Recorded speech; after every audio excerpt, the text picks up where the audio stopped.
Good evening, everyone, and welcome to Consensus or Controversy. Clinical investigators provide perspectives on the current and future clinical care of patients with EGFR mutant non-small cell lung cancer.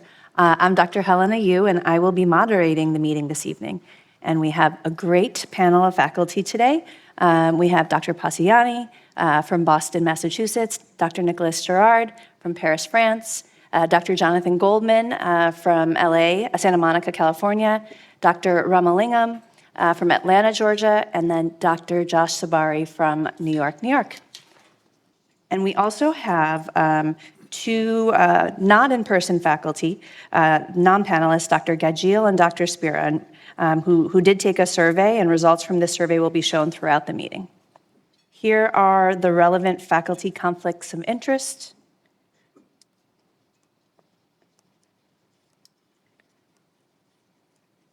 Here are Dr. Love's disclosures. And here's the commercial support for today. Research to Practice, CME Planning Committee, staff and reviewers have no COIs to disclose. This educational activity contains discussion of non-FDA approved uses of agents and regimens. Please refer to official prescribing information for each product for approved indications. All right, this is where we're headed today. I will begin by discussing first-line treatment. Dr. Sabari will discuss EGFR-targeted approaches for relapsed disease. Then Dr. Ramalingam will cover TROP2 targeted therapy. Dr. Goldman will talk about non-metastatic disease. Professor Girard will cover EGFR exon 20 mutant lung cancer. And then Dr. Jänne will finish us out with HER3 targeted therapy. All right, here's my portion, the first talk. Evolving first-line treatment for metastatic EGFR mutant lung cancers. So right now, over the last 2 years, we've had several approvals, and so we now have 3 options available to us for first-line treatment. We have osimertinib monotherapy, we have osimertinib in combination with platinum-based chemotherapy, and then amivantamab, which is an EGFR bispecific antibody, as well as lazertinib, which is a different third-generation EGFR TKI. We'll be going through all of these and discussing the different options. So what do we consider for first-line treatment? The things that as a clinician come to my mind are, quality of life issues. What are the side effects of the different treatment? What is the time and effort that's required from our patients? What's the financial cost to our patients? What do they prefer in terms of treatment, since there are some that are intravenous and some that are oral?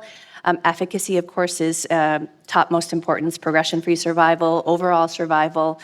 We know that these patients develop CNS metastases, so what are the CNS efficacy endpoints? And then how do we sequence treatment knowing that these patients live for a long time and provide the most options for our patients? And then we think about risk factors, so patient and disease-related risk factors. Does the patient have brain metastases? Do they have liver metastases? What co-mutations do they have? And then what are, the ctDNA status? So first we'll start with the standard of care, or the historical standard of care, which is osimertinib monotherapy. This is a well-tolerated oral standard of care. It had a clear improvement in PFS and OS over the earlier generation EGFR TKIs. It's an oral therapy. When patients are on this, typical MD visit schedule is every 3 months with scans every 3 months.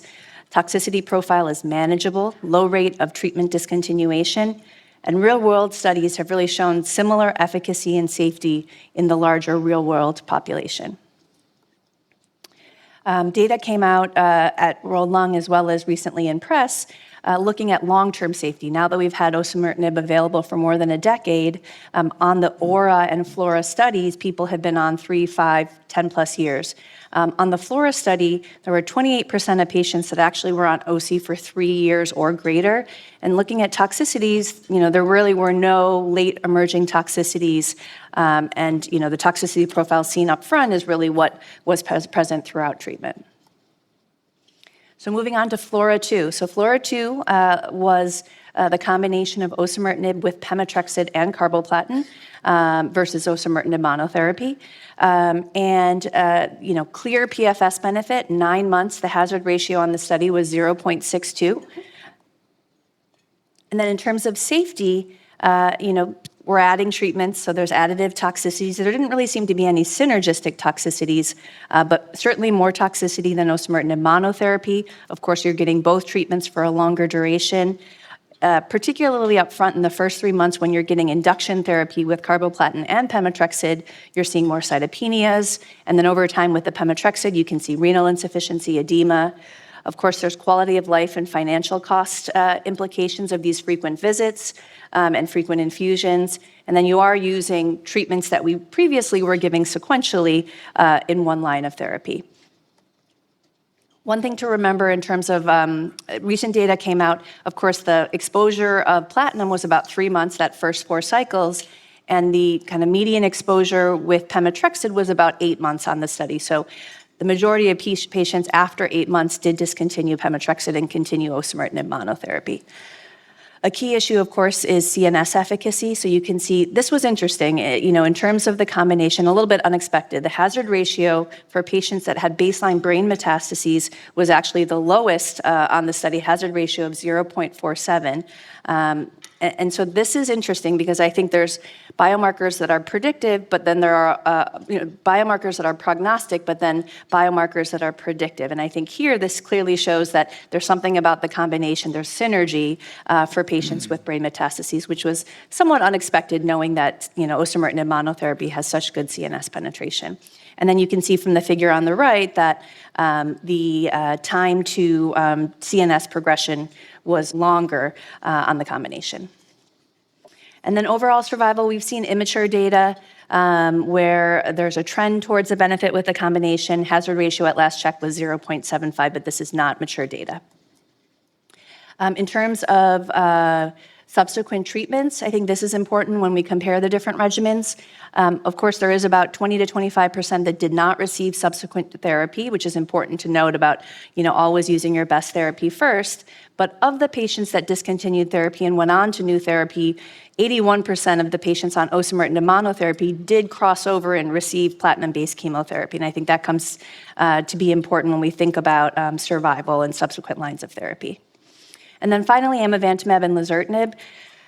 This is from the Mariposa study. Again, a clear marked PFS benefit of about 7 months. Hazard ratio was 0.70. One thing to point out, comparing this study to FLAURA2, is this study did require CNS imaging assessments for all patients on study, with or without brain metastasis. So that did, potentially also show us the rate of asymptomatic CNS metastases. Safety, I think there are unique toxicities with amivantamab and lazertinib. You're seeing EGFR-directed toxicities, particularly paronychia, rash, and stomatitis. The MET-directed toxicities, hypoalbuminemia, and peripheral edema can be treatment-limiting for some patients. And then unexpectedly, there was an increased risk of VTE that seems to be unique to amivantamab and lazertinib. So 37% of patients developed some sort of VTE, and so prophylactic anticoagulation is recommended with this regimen. And again, this is frontline, so we need to be thinking about quality of life and financial cost of frequent infusions. We saw really good data that I think some of my colleagues will talk about in terms of preventing or mitigating toxicities with the Cocoon trial and Skipper, which definitely can help address some of the toxicities with the regimen. And this was the big data from ELCC earlier this year. We saw the overall survival data. So a clear hazard ratio of 0.75, and the difference or benefit in survival of the combination was anticipated to be greater than 12 months. So this is the first combination study, combination regimen in the first-line setting that has demonstrated a survival benefit. CNS efficacy, also good with the combination.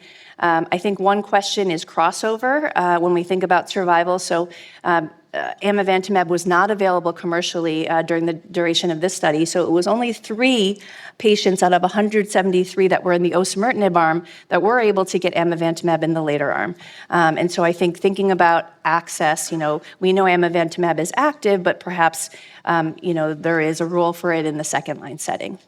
And that really is the Mariposa 2 study, which looked at amivantamab with chemotherapy and really did show impressive hazard ratio of 0.48 with the combination in second line, and then did show a clear trend towards overall survival benefit as well. So I think the question is the survival benefit amivantamab at any time versus no amivantamab. And I think there's a real rationale to think about reserving efficacious but more toxic therapies for the later line setting when other options may be limited. We can hear what our colleagues have to say.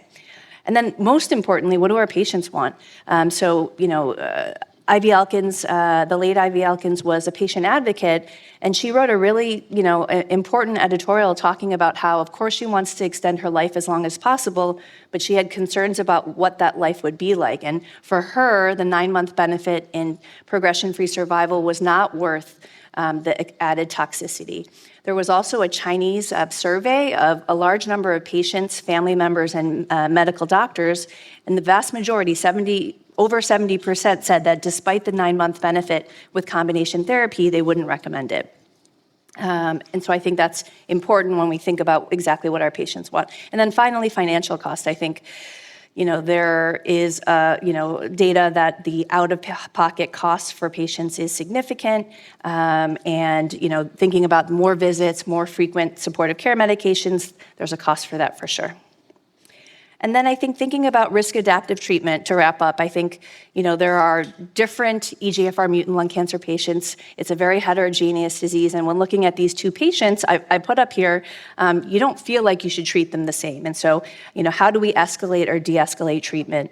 And at what time point should we escalate? And then, thinking about what we could use for risk stratification, I think that CNS metastases might be a good potential risk stratification, as well as maybe ctDNA clearance or baseline ctDNA.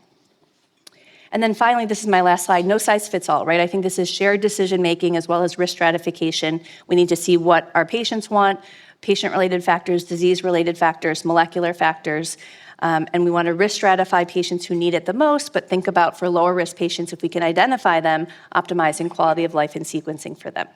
But I think with this OS benefit, in my opinion, it's opting out of combination therapy for treatment for de-escalation, and the default is combination therapy. Okay, so racing through that. So these are some of the questions that we asked patients, or asked our colleagues. So regulatory and reimbursement issues aside, which first-line therapy would you give someone, 65-year-old patient, metastatic disease, minimal disease burden, EGFR exon 19 deletion, PD-L1 0? So let's hear from Professor Girard, who said amivantamab and lazertinib. Why? Well, because we need to do better in these patients than OSI mono, and then how to choose between FLAURA2 or Mariposa. Well, this is a matter of sequencing. This patient is likely to get second line, to get access to second line, which is not the case of all the patients. So I will keep chemo for later lines. You told us that it's good to reserve the more toxic drugs for later lines. Well, I believe chemo is the most toxic one. So I would give amilazer first, and then have a second line based on chemo or chemo combination regime. And maybe Dr. Goldman, you also said combination therapy, but how come you're choosing osimertinib chemotherapy versus amivantamab lazertinib for this patient? So I think this is maybe one of the most complicated questions we get now. If they were 55, I would have gone for amilazer. If they were 75, I would have gone for OC alone. But 65, I thought it was a challenge. And really, in the end, it really would be a patient discussion. I find that OC chemo, for me, has been better tolerated than amilazer. And looking at this patient, hopefully to have many years ahead of them, the idea of coming in every 2 weeks, and et cetera, rash, et cetera, seemed challenging. So I chose for this patient without symptoms to get the simpler, easier regimen. And then finally, Dr. Ramalingam, so osimertinib alone for this patient. What made you choose that? Yeah, my go-to for patients who have low risk, low burden disease, low symptoms is still monotherapy. Quality of life is important. You already mentioned the toxicities associated with combination approaches. And this is a conversation we have with the patient. I think the difference between coming every 3 months, getting a scan, and being able to live their life on versus coming every 3 weeks, dealing with adverse events, are markedly different. And that's why I still find osimertinib to be a very good go-to option in these patients. Okay. Let's change the scenario a little bit. So this is, again, a 65-year-old, symptomatic, has a significant tumor bulk and burden of disease, no brain metastases, again, exon 19 deletion, PD-L1 Now you can see the answers are different. So none of our panelists agreed, recommended osimertinib monotherapy. Dr. Jänne, in this situation, how come you chose osimertinib chemotherapy over amivantamab lazertinib? Well, here you have someone who's symptomatic with disease, bulky disease, and unfortunately with the good EGFR mutation, the exon 19 deletion. So I thought my thinking here was combination therapy, and I do think of the two, osimertinib chemotherapy, in my mind, is better tolerated than amivantamab lazertinib, and hence the reason I chose that. I'm going to push you there. So is there a patient scenario where you would give amivantamab and lazertinib, or is your combination go-to regimen chemotherapy with osimertinib? For me, it's chemotherapy and osimertinib. I don't have a clear scenario where I would give amivantamab lazertinib. I think although it's a discussion with the patient, of course, given the survival benefit, but I think if I choose a combination up front, I typically use OSI chemo. This seems, we had consensus here, even with our remote faculty, 85-year-old, symptomatic, significant tumor bulk and burden. Again, exon 19 deletion, PD-L1 nobody is giving this 85-year-old osimertinib. I guess, does anyone want to comment on, the discussion that they have with patients, and what percentage of patients, if you have a rough estimate, are, despite the discussion of survival benefit, PFS benefit, choosing to have osimertinib alone? Anyone? Yes, I'll take this. If this is a patient who's playing pickleball, who's active, who wants to be more aggressive, I would clearly talk about combination strategies. But I think the whole group here agrees that in a frail patient, a patient who's older, I think we do focus more on quality over quantity.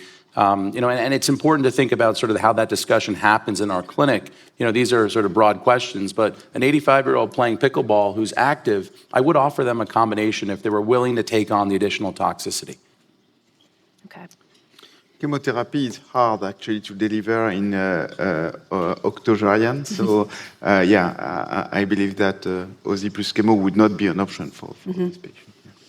And this is a little bit different, this case scenario. Again, 65, but several symptomatic brain metastases, otherwise the same. We see some people choosing amivantamab lazertinib, some osimertinib chemotherapy. Maybe someone that chose osimertinib chemotherapy, Dr. Jänne, why that over amivantamab lazertinib? What do you make of the CNS data with the OC combination? Well, as you mentioned, it was a little bit surprising to see that there was such an added benefit of chemotherapy with osimertinib, but clearly the response rate was higher in patients with CNS metastases with the addition of chemotherapy. The intracranial PFS was longer with OSI chemo compared to OSI, and the occurrence of new CNS disease was further delayed. So that was my reasoning here for the combination. And then Dr. Sabari, with the CNS data for both options, why Emi laser for you? Yeah, it's a great question. I think it's great to hear that we're looking at reasons to de-escalate as opposed to escalate. Everyone here is doing combination strategies except Dr. Spira, so we'll have to have a discussion with him. But amivantamab lazertinib, we had interval surveillance imaging of the brain. We know intracranial PFS, so if you look at 3-year landmark data, significant improvement in PFS there. So I don't have that sort of long-term data, and particularly intracranial data in the OSI chemotherapy study. Next, we have, again, a 65-year-old EGFR exon 19, but now we're talking about risk factors in terms of co-mutations, so P53 and RB alterations, which we know are the co-mutations that put someone potentially at risk for small cell histologic transformation. And then again, probably down the line where it's nearly 50-50 in terms of amivantamab lazertinib and OC chemotherapy. What do we know about mechanisms of resistance, and do we know whether histologic transformation is different in frequency between the two? Anyone have a comment? Josh, you're looking. Yeah, so here we don't have the data, right? I mean, small cell transformation is one of those things that really bothers us, and we don't have great treatment options. Patients transform, and we're no longer able to give potential targeted therapies. We move to chemo, alone, or chemo in combination with osimertinib. So for a patient like this, I mean, this is a data-free zone, and again, I'm glad to see that all the advisors here are thinking about combination strategies. Again, high-risk patient here. I don't have any data to support one versus the other. Yep, I don't think any exists yet, but I think would be important because that is one of the more obviously serious mechanisms of resistance that make the treatment for these cancers much more challenging. And I think we have one more where what treatment would we recommend for a patient with locally advanced unresectable disease with an EGFR exon 19 deletion, PD-L1, so this is received chemoradiation followed by 2 years of osimertinib. So following the LAURA study was on osimertinib and then experienced disease progression as described. And what would happen if it happened 9 months into osimertinib versus 2.5 years? Looking at a lot of different answers here. Professor Girard, why, you suggested chemotherapy or maybe with ivonescimab. Tell us why. Yeah, actually it depends on the delay since chemotherapy. If the recurrence is occurring while under osimertinib as consolidation or adjuvant, I would switch to a second line regimen. If it's after the discontinuation of OSI, obviously we start again, probably with amylaser or re-challenge with OSI plus chemo, but we miss data actually in such situation. Yeah. And Dr. Jänne, so I think that with, you chose osimertinib for both scenarios, but what if the progression was, again, if the osimertinib was discontinued and they progressed, one, what is the interval that you would feel comfortable with a retrial of osimertinib? And then what would you do if the progression was immediately while on osimertinib? So my interpretation of this was that this recurrence happened after these intervals off osimertinib, in which case I would re-challenge with osimertinib. And this is likely due to the fact that once the person stopped osimertinib treatment, there was some residual disease that was able to survive and appeared at 9 or 2.5 years later. It's not really resistant, but was able to survive despite osimertinib and likely would re-respond. I think in contrast, when somebody progresses while on active therapy in the adjuvant setting or following chemotherapy radiation, it's kind of like it's analogous to progression with metastatic disease that you're now dealing with osimertinib actual true resistance mechanisms like in the metastatic setting. And there I would use a combination approach. And then I guess lastly, because we have a minute, I think, what are you guys, with our patients now, we have these 3 options. Are you discussing all 3 options with your patients, Dr. Ramalingam?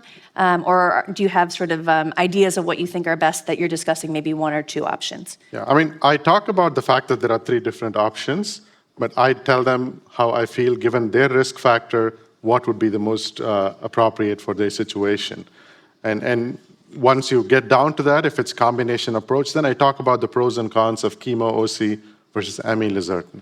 And is it toxicity that sort of helps you guide patients, or are there specific risk factors that would prompt you to do one versus the other? I mean, these are both very effective regimens, so I'm not concerned about there being a bigger difference in efficacy advantage from one to the other. It boils down to tolerability, side effects management, and which one I think would be optimal for the patient. Great. It's a complex, ever-evolving first-line space, and of course, what we do first-line then dictates what we have available later. So the next talk will be relevant. Dr. Sabari is going to talk to us about the EGFR-targeted approaches for relapsed disease, strategies to facilitate delivery of recently approved agents. Thank you, Dr. Yu. So, when we think about resistance, it's, a complex sort of, genetic, alteration, acquired resistance. But what is resistance? We all see it in the clinic every single day. A patient is responding to therapy and then no longer responding over time. patients are often symptomatic. And this is a patient I had treated on osimertinib, and you could see dramatic regression in that left upper lobe mass, but over time, recurrence and sort of increased burden of disease. And Dr. Jänne and others here on the stage have studied this. What drives this resistance? Well, you can identify resistance mechanisms, and it depends on whether you received a third-generation EGFR first, or whether you received a first-gen followed by a third-gen. And what you can see is that in third-generation EGFR TKI-treated patients, the resistance mutations are quite complex and heterogeneous. So it's not an easy story to solve here. Maybe 10, 12% have C797S, a point mutation in EGFR exon 20. And then others have other bypass track mechanisms like MET amplification, but there is no one dominant resistance mechanism in this patient population. So when we think about resistance mechanisms, we try to group these into different categories. So you can have mutations in the drug target that affects binding of the drug, generally point mutations in EGFR. You can have bypass track signaling. And then you can also have mutations sort of downstream. And what Dr. Yu had mentioned earlier, you can have histologic state transformation. So adenocarcinoma transforming to small cell or squamous cell histology, and then really no longer responsive, in my opinion, to targeted therapy alone. So how do we target this resistance? Well, if you biopsy a patient and you identify a resistance mechanism, can we use a targeted therapy in combination with a third-generation EGFR TKI? So here's just two data points or two sort of cases looking at if a patient develops an acquired RET fusion, can you add a RET inhibitor? And yes, we do see response with the addition of a RET inhibitor, although it's very short-lived. If a patient develops an acquired ALK fusion as a resistance, you can see radiographic regression, patients benefit, but these are very short-lived responses.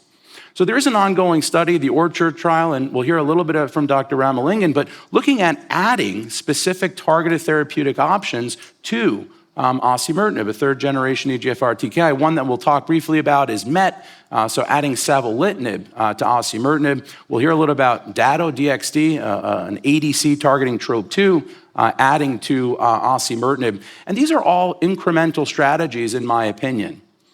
Here's a study, the INSIGHT-2 study, where we looked at the combination of tepotinib, a MET tyrosine kinase inhibitor, in MET-amplified patients post-osimertinib, and there was an impressive response rate, about 50%, but the progression-free survival, about 5.5 months. So thinking about more agnostic strategies, we heard briefly about the Mariposa-2 study, but I want to talk about the front line for a moment, because the front line regimen will affect what you then give in the second line, and will affect what your resistance mechanisms are. So we heard from Dr. Yu that first-line Mariposa, Ami-Laz versus osimertinib, there was a third arm of lazertinib contribution of components, and when you look at an early look at those early progressors in both arms, what you note is that the MET amplification resistance mechanism is more common in those patients treated with osimertinib alone at about 13.6% versus amivantamab and lazertinib much lower, 4.4. And again, this is paired liquid biopsy. There's a lot of heterogeneity. There's a lot, take this data with a grain of salt, but it's interesting to think about what resistance you develop on your first line setting. If you look at secondary EGFR resistance mutations, there's about a 7 to 8-fold reduction with Ami-Laz for C797S and other EGFR-mediated resistance mechanisms. So what you use in the front line will affect your potential resistance in the second line.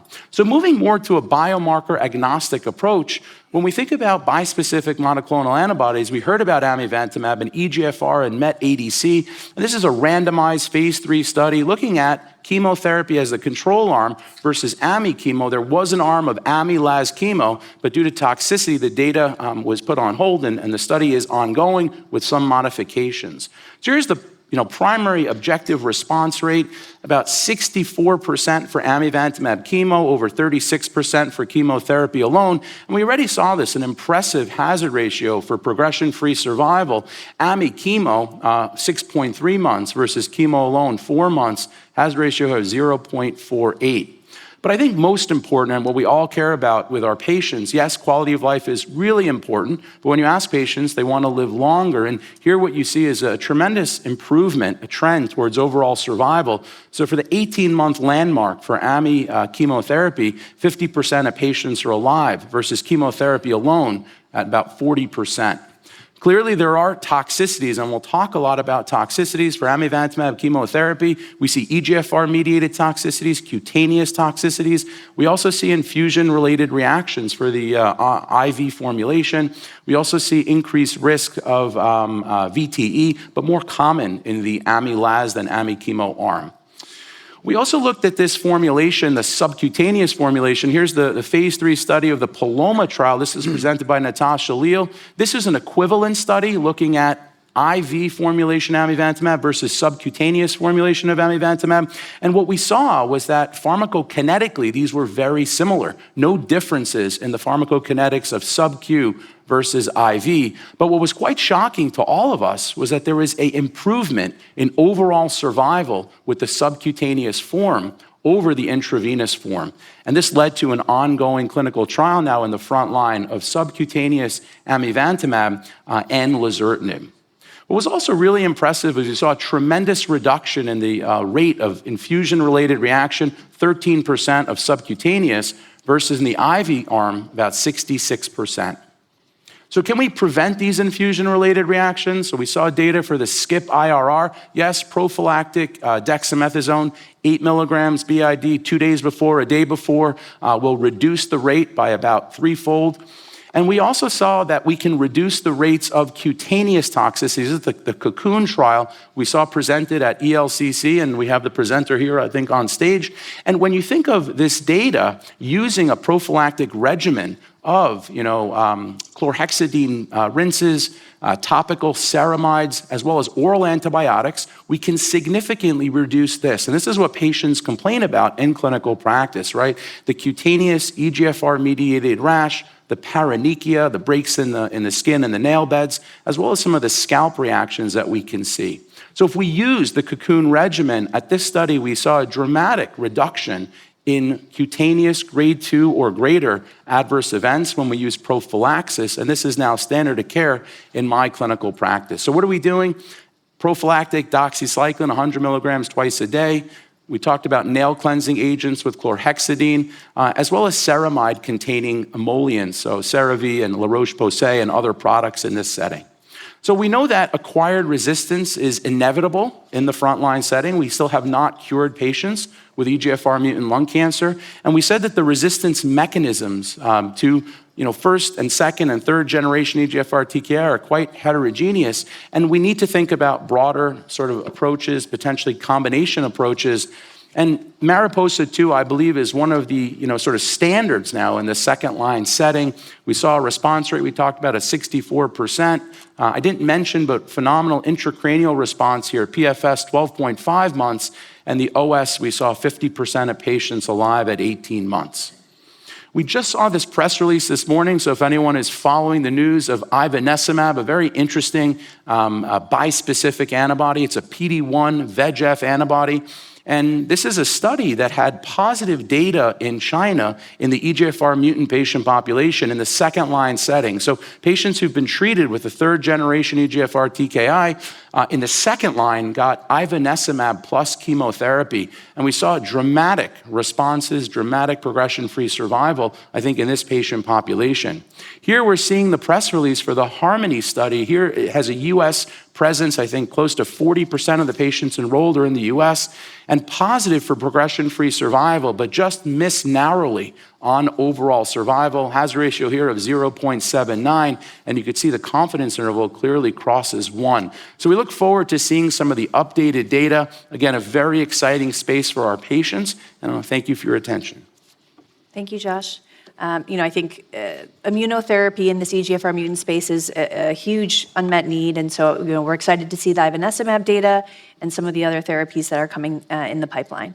So our first discussion question on this section, in general, for a patient with metastatic non-squamous non-small cell lung cancer, EGFR exon 19 deletion, PD-L1 0, who receives first-line targeted treatment followed by response, then progression, would you recommend repeat mutation testing? And if so, liquid or tumor tissue? Dr. Girard, what are you doing? No, well, it's recommended to repeat mutation testing because if you have another alteration, bypass, or a resistance mutation in the EGFR kinase, it may drive you to additional options and chemotherapy or chemotherapy plus amivantamab, transformation into small cell. If we do not do the biopsy, it will be very difficult to identify those patients. So what are you finding on these biopsies that are actionable that you're actually changing treatment? So small cell, for sure. Probably secondary EGFR mutation. We have seen some data with combination of OZ plus first generation TKI. Obviously, a BRAF V600, you will treat the patient with targeted agents. So yeah, if we do not look at those alterations, we will not find these alterations. Yep. And then maybe a comment from Dr. Ramalingam for using the liquid biopsy first, and then if negative, moving on to tissue. Tell us the rationale. Yeah, so one caveat to what I answered is if the patient had a baseline P53 mutation in RB1 loss before I started first-line therapy, I would directly go to the solid tumor biopsy because liquid biopsy may not give me the whole answer.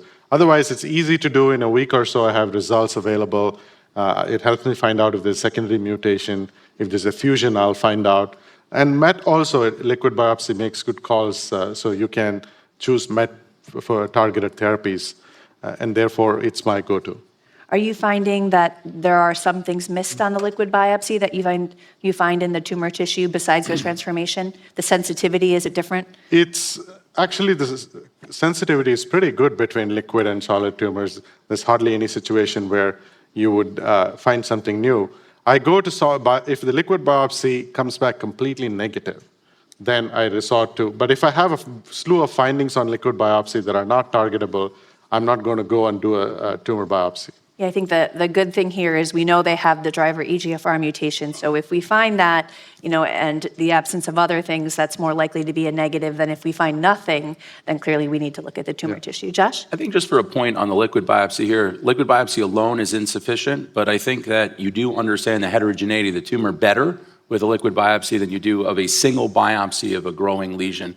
So I think it's important to use these sort of in compendium together. If you have one lesion growing, biopsying it and treating that lesion makes sense, but we do rely on both of these in our clinical practice.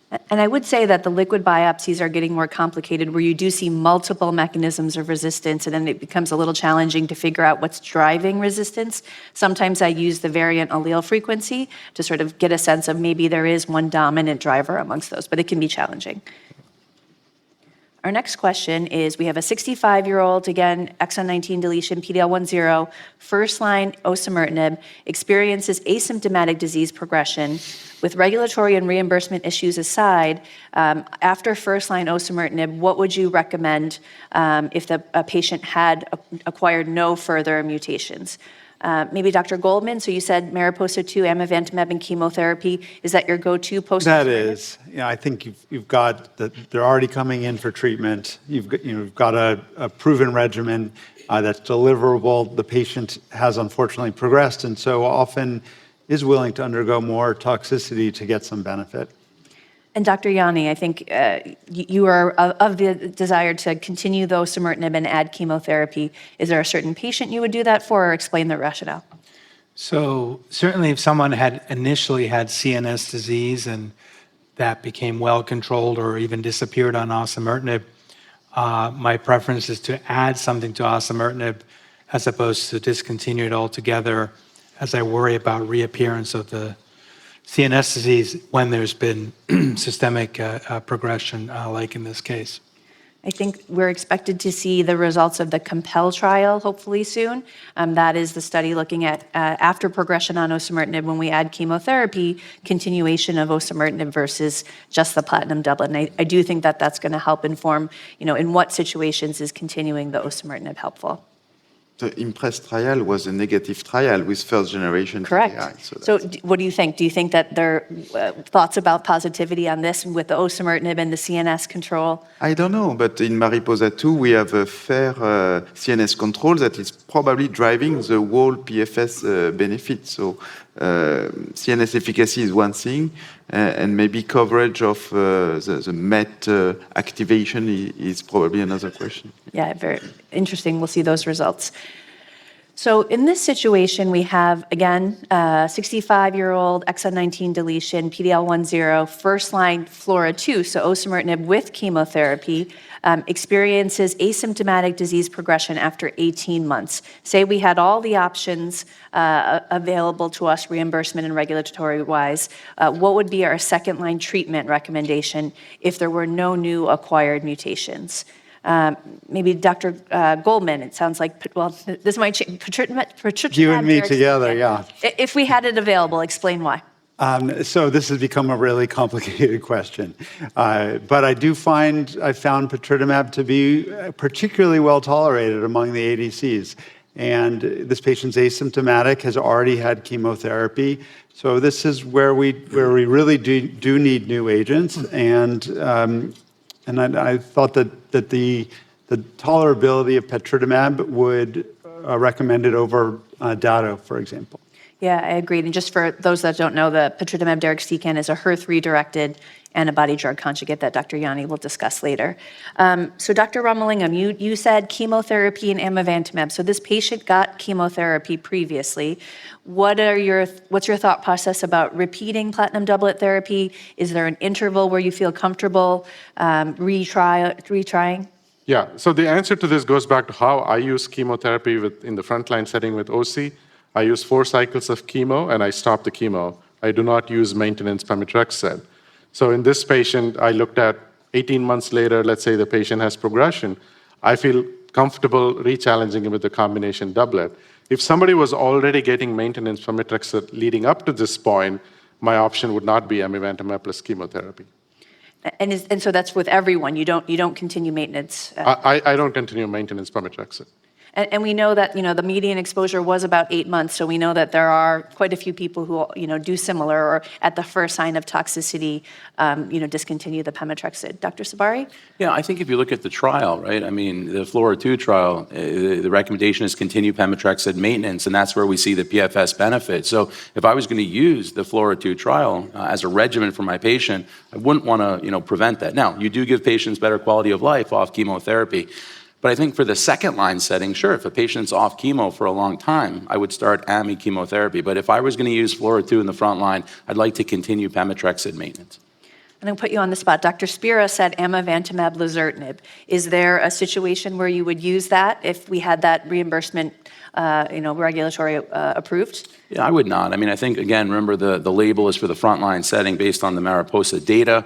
There are patients who don't want chemotherapy in the second line, and this is a quote-unquote chemotherapy-free regimen, but there is, increased toxicity with amivantamab and lazertinib. And I think the data that we have to support utilization is with ami chemo in the second line setting, so I'm sticking with that.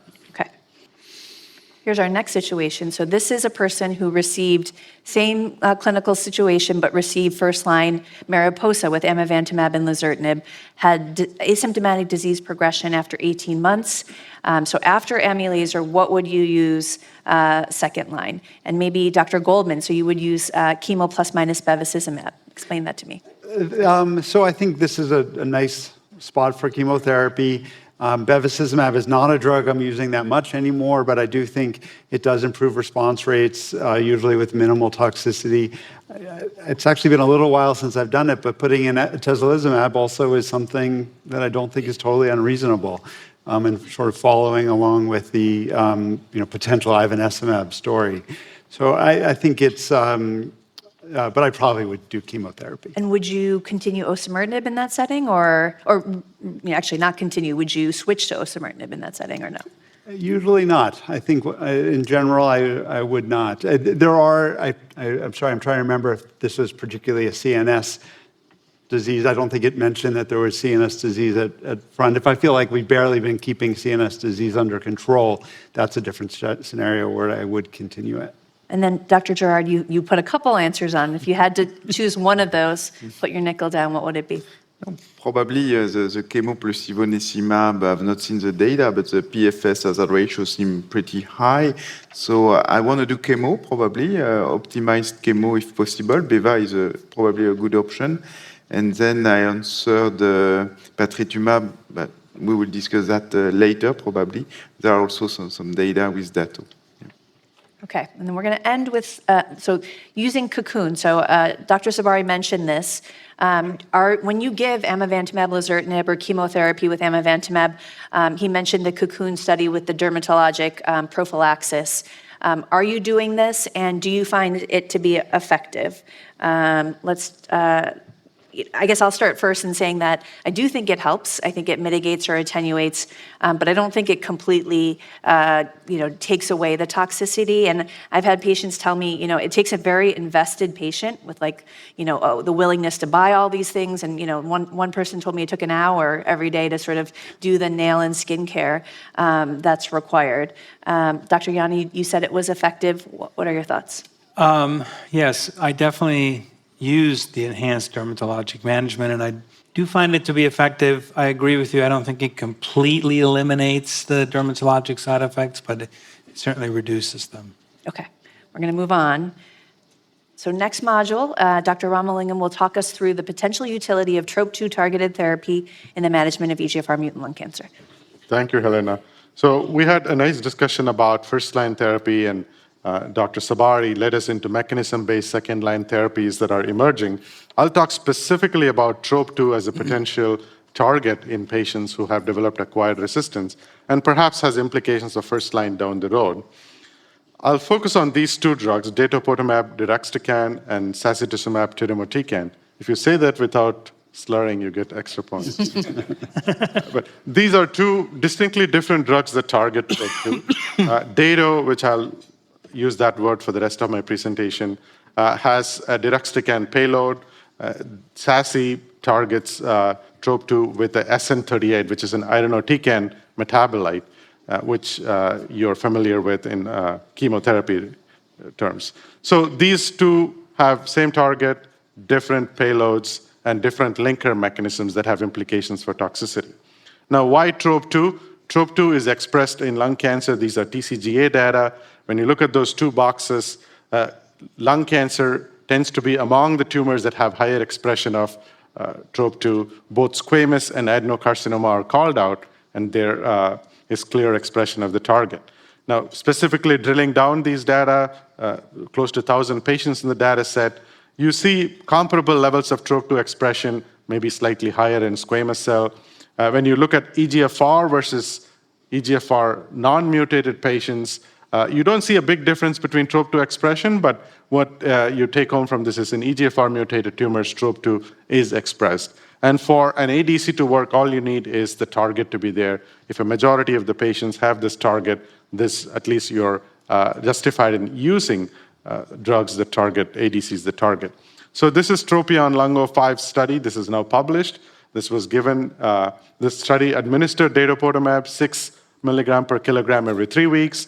This was given to patients with actionable genomic alterations, a number of them, and they had all previously received prior therapy with appropriate targeted agents and even cytotoxic agents. So in this trial, when you look at the overall efficacy, results were favorable for a wide variety of molecular alterations that are seen in lung cancer. Specifically in EGFR-mutated patients, there were 78 of them. Response rate was 44%. PFS was about 5.8 months, and the median duration of response, 7 months. So meaningful results in this patient population once you run out of targeted therapy options. What about correlation with target expression? At least based on analysis of about 60-odd patients, there didn't seem to be a big difference in TROP2 expression levels between patients who had a great response, no response, or a modest response. So at this point in this study, you can't use the level of TROP2 expression to decide who gets therapy or not. We have to wait to see. There are other biomarkers that are being explored in the space. Toxicity with datopotamab, I'll call out two specific toxicities one needs to be aware of. One is stomatitis. You see about 10 to 11% grade 3 stomatitis. You see about 25% or 22% grade 2 events. So this is something that needs to be managed proactively. I'll talk about toxicity management in a few minutes. The other toxicity is corneal toxicity. While most of them are grade 1 or 2, these are something that one needs to be aware of, so you're checking with the patient regularly to see if they experience, so you can intervene early on before they develop serious events. Another report that was shared at the ESMO meeting last year was a pooled analysis, Tropion Lung 05 and Lung 01. These two, the Lung 01 had other molecular alterations besides EGFR included. So the investigators decided to call out the EGFR mutated patients from these two studies. They all received 6 milligrams per kilogram. When you add up, the EGFR mutated patient population was about 117 patients. And for those 117 patients, if you look at the overall baseline patient characteristics that are summarized, these are patients who've received multiple prior systemic therapy regimens. Majority of them had EGFR exon 19 or 21. They also had some EGFR exon 20 T790 mutated patients. The results were very similar to what we just saw in Tropion Lung 5. The response rates were approximately 42%. The median duration of response was about 7 months. Median PFS was about 5.5 months. So this analysis shows, yet again, that this could be an active agent. This is a press release from about 4 months ago. Dato has been granted priority review in the United States for patients with previously treated advanced stage EGFR mutated non-small cell lung cancer. So more to come on this. More recently at the ELCC Congress 2 months ago, this study was presented. You heard about the Orchard trial from Dr. Sabari's presentation, where patients received first-line osimertinib, and then when they progressed, they had molecular testing to see what alteration led to the acquired resistance. If they could not be matched to a specific targeted agent based on mechanism, they were given either osimertinib plus datopotamab at 4 milligram per kilogram or 6 milligram per kilogram. So it was randomized to 2 different doses of dato. And in this study, the PFS results were about 9 to 11 months, favoring the 6 milligram dose of datopotamab. The median duration of response was about 6 months in the lower group, and interestingly, 20 months in the higher dose of datopotamab. So this study also showed activity for this combination.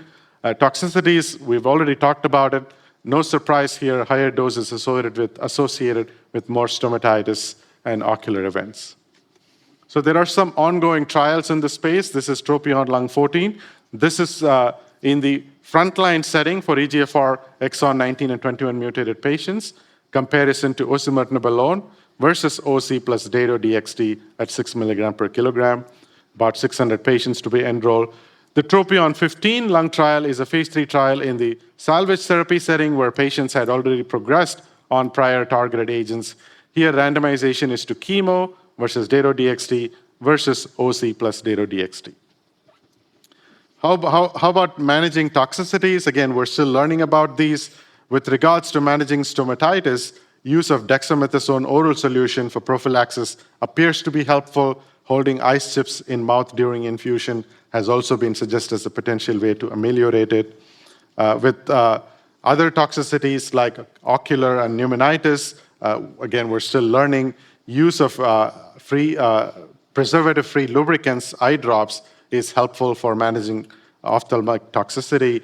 To prevent it, baseline ophthal evaluation and earlier intervention when patients develop symptoms are all key. The other drug that's coming up in this space is Sasi-T, and this is a cohort of patients with EGFR-mutated lung cancer who received this drug, and this is also given intravenously every 3 weeks. You see a response rate of about 55%. In the treatment, in the cohort of patients who received prior chemo, response rate is 40%. In the chemo-naive cohort, it was about 70%. So interesting results. I would call your attention to these 2 abstracts that are being presented at this meeting with Sasi-T, oral session on the 1st of June and poster session on the 31st that will shed more light on how this may play out. So with that, I will stop and turn it back to Dr. Yu. All right, so a lot of exciting TROP2 novel agents. So our first survey question was, based on what either clinical experience on the clinical trials or published literature, would you like to have access to datopotamab deruxtecan right now for EGFR mutant lung cancer? And maybe, Dr. Sabari, you said, I'm not sure. Tell us why. Yeah, I mean, Not this is convinced? before the 2 negative press releases, right? I mean, this is a crowded space. I think now that we don't have potentially patritumab deruxtecan and we don't have ivonescimab, I'd love to have Dato-DXd. So I'd like to change my answer for the record. But, I think that we need biomarker-directed strategies. And, this is not a biomarker-directed strategy, in my opinion, and we're sort of moving away from targeting EGFR. That being said, the resistance mechanisms are quite, robust, and we talked about that. Maybe we need to think more broadly here. And Dr. Goldman, you said yes. Well, I think it's always good to have more agents, more options. These patients start out with a lot of optimism with their EGFR therapies, and sometimes you go through them quickly, unfortunately. So it is good to have that possibility. Agree.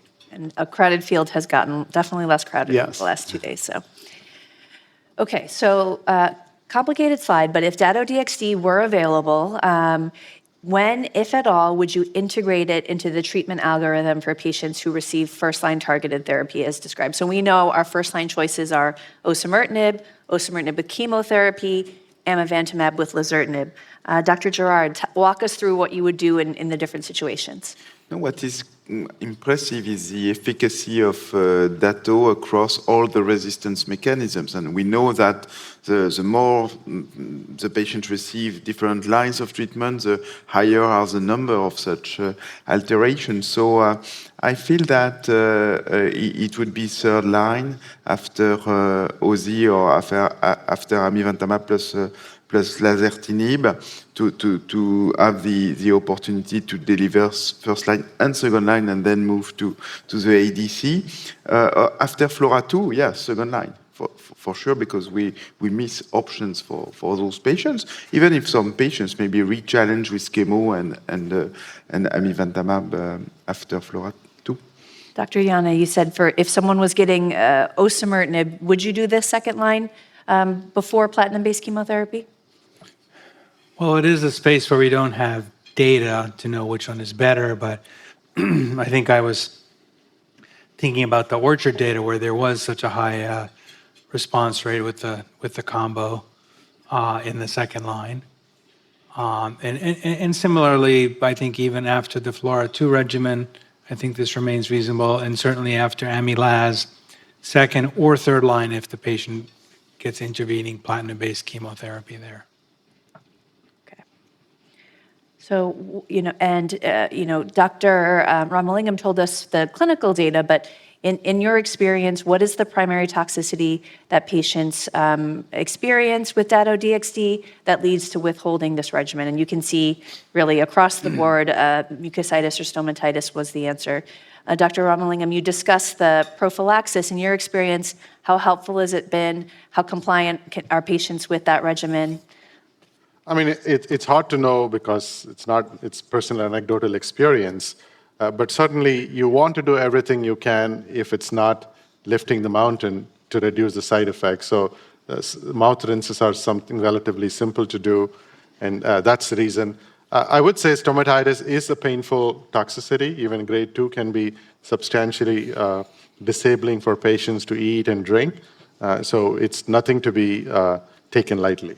And can you mentioned ocular toxicity. What has been reported, or what are you seeing personally? I mean, it could be as simple as dry eyes, and the more serious form, you have keratitis, where patients have pain, redness of the eye, tearing, and potentially interference with their vision. So that's the extreme that one does not want to see. Mm-hmm. This is why you start with an ophthalmologic evaluation at baseline to make sure they don't have any underlying corneal problems. And then if they do have symptoms, make sure you have a friendly ophthalmologist who will get them into the clinic the same week so they can evaluate them and provide appropriate supportive therapy. And for anyone that's used Dato-DXd, do you find that dose reductions or dose holds are helpful? Dr. Goldman? Yes, I think both the ocular and the mucositis toxicities are responsive to dose hold and dose reduction. Quite so. The dexamethasone and also the steroid eye drops do help some, but a lot of times those are problems that patients continue to face and lose weight, for example. Yeah, I think the mucositis in particular, in terms of maintaining PO intake, it's challenging. Okay, so again, kind of talking about mucositis and focusing in on it, what preemptive strategies, if any, do you employ, and what have you found, how helpful has it been? I think you can see that, the chance of developing mucositis up to 80%. I think in the study it was around 60% in terms of grade 1 and all considered. What about ice chips?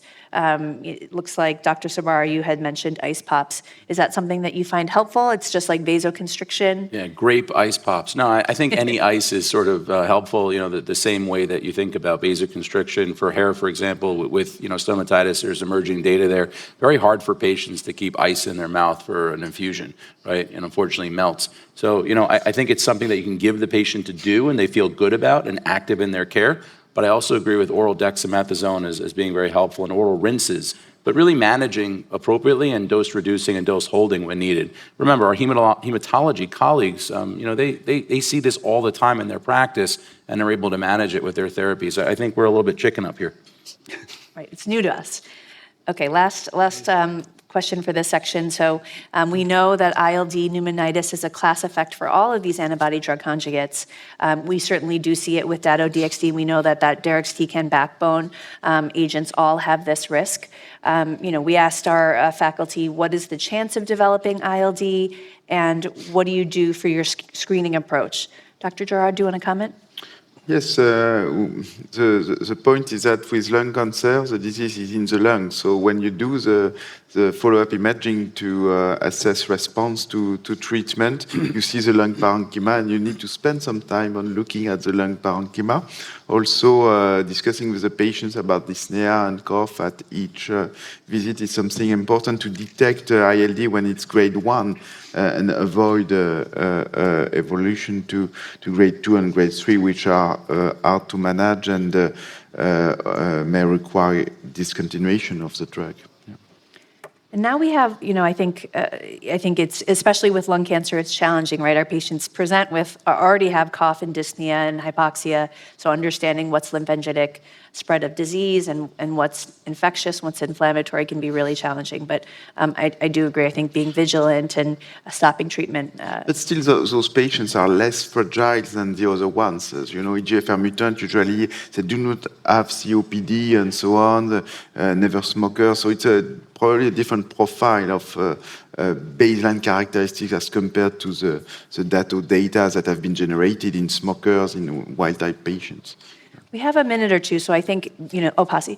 I was going to say one challenge that does come up, and interested to see what my colleagues think, is that someone who has, let's say, grade 2, so more than just CT findings, some symptoms of ILD and gets better with withholding the drug or treatment with steroids, is it safe to ever retreat them? Has anyone retreated? Yes, I have not retreated. I mean, look, a lot of the toxins we've talked about are reversible. ILD is one of those that is not, and we lose patients to ILD. Again, it's rare, but I would not retreat with a grade 2 toxicity. Grade 1, I have done.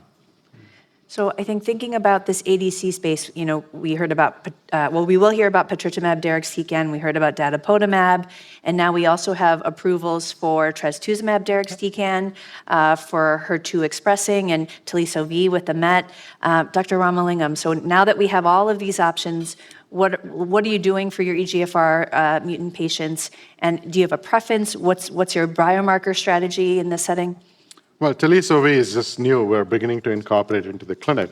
But as we talked about, for patients on progression, to get some sense for what their mechanism of resistance is helpful.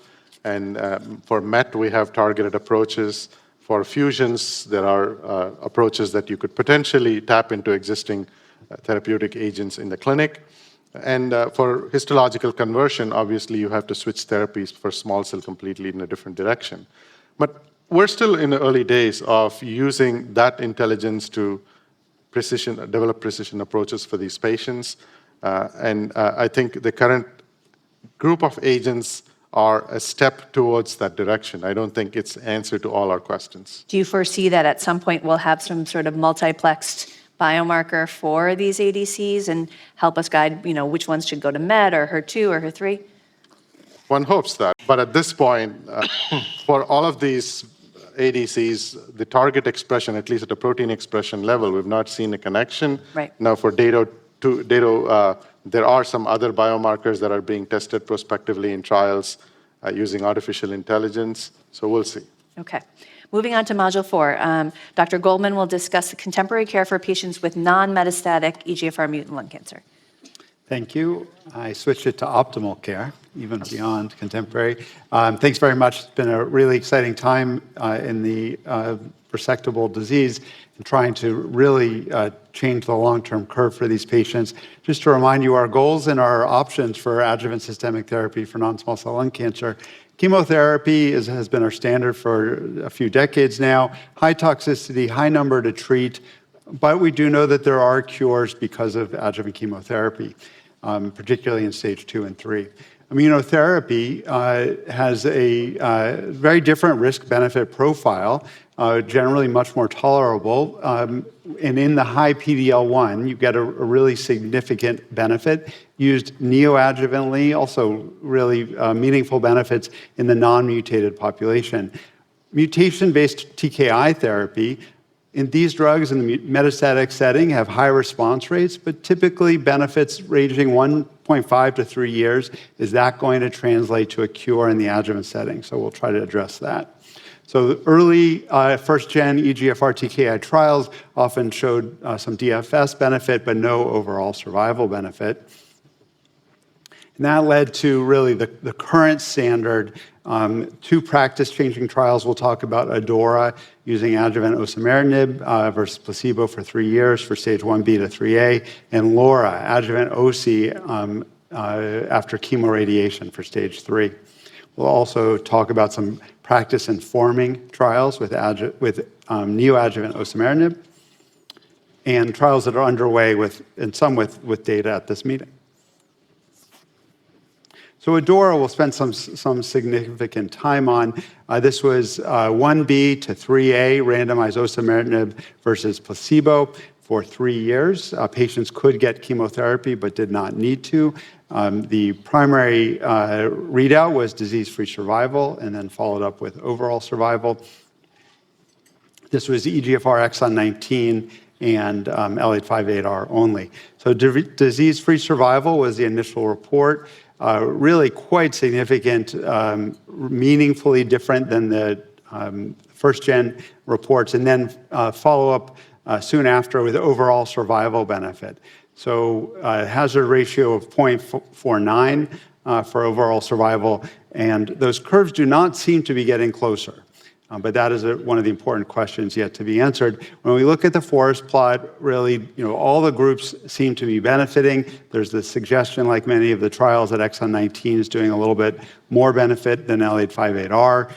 Whether you got chemo or not, there was benefit. This was not a trial of whether or not to give chemo, though, so don't misunderstand that part. And we'll get to that in some of the questions, I think. But the 5-year overall survival with osimertinib, really, a meaningful improvement from 73% with placebo up to 85%. Follow-up was good at 5+ years. And then, as I said, the follow-up initially was looking at stage 2 to 3A, but here is 1B to 3A, still with a significant improvement and really confirmed what was at that point the standard of care, adjuvant osimertinib. CNS control is certainly part of this meaningful benefit. There's very few patients that are progressing in the CNS while on therapy, but really it's very small down there. But at the end of 3 years, CNS events starts to creep up in the group of patients that got osimertinib and then stopped it at 3 years. And is this a sign of some developing challenges for patients as we follow them later? What are the important take-home points? Biomarker testing is, of course, crucial, as we've been saying, here at this meeting for a decade. EGFR, you have to know about EGFR, you have to know about ALK. PD-L1, I think, is also useful in the non-oncogene-driven patients. So I think these three should be tested in all of our operative adjuvant patients. And is there a role for NGS or some combination of all of these three?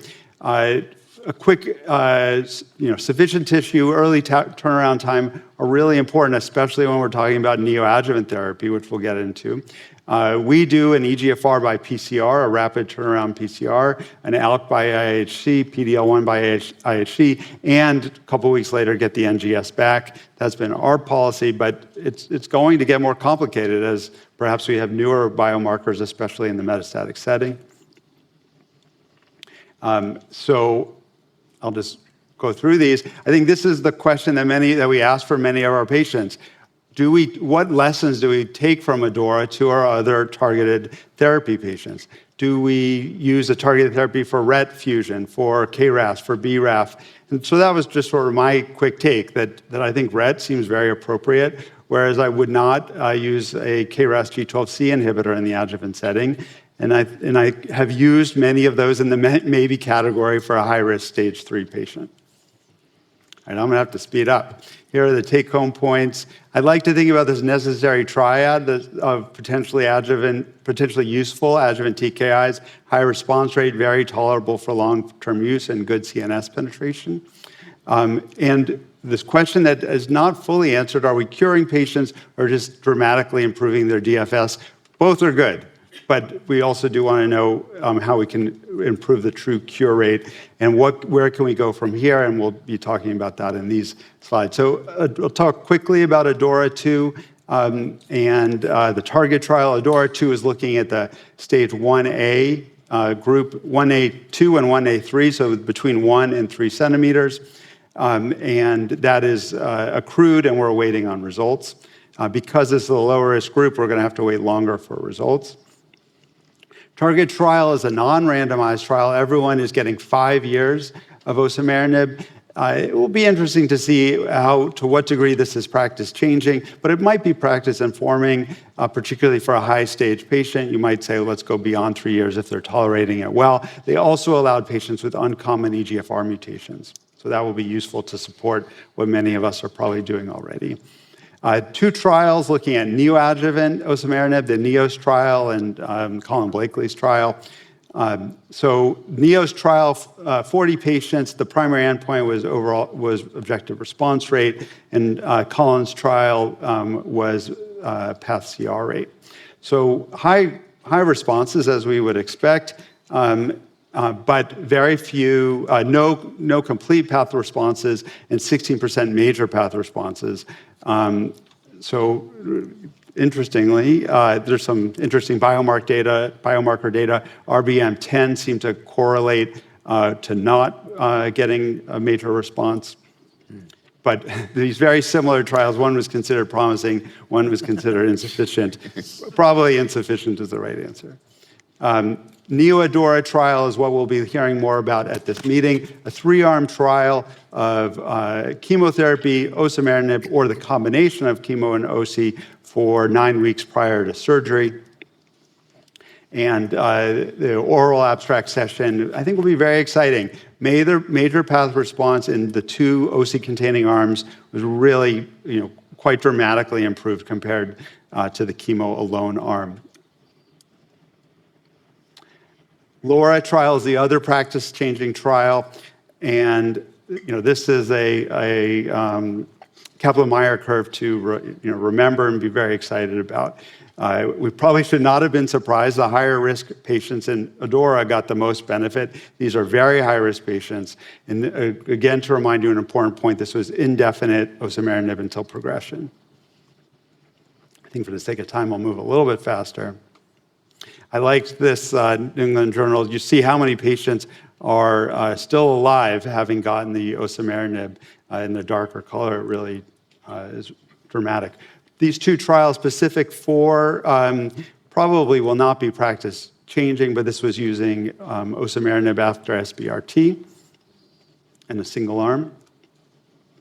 So are we curing these patients? These 2 curves, you could drive a truck through them.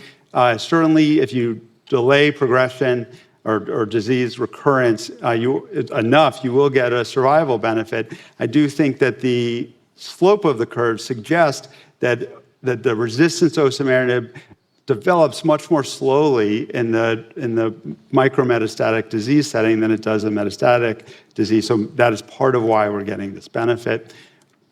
Where do we go from here? The minimal residual disease analysis from Nature Medicine earlier this year. This is the money slide, but it's hard to really take in. So a couple points. 8% of patients were ctDNA positive after surgery before starting therapy. Those patients, if we identify them, we are probably going to be moving toward that, they need to go on a targeted therapy. You can see if they didn't, they all recurred. If they took a targeted therapy, some of them recurred, but most of them after the osimertinib. So if you knew one of those patients, I think you'd go on long-term, lifelong osimertinib. The other question is those that are not MRD positive during, at the start of treatment, but become positive later. Most of them become positive after the osimertinib period. So I think one of our questions is, should we be continuing longer? One option would be perhaps to take a break at 3 years, test for MRD, and then if they turn positive, then restart. But those will require prospective trials. And I think I've covered these main points. Adora and Laura, please always keep them in mind.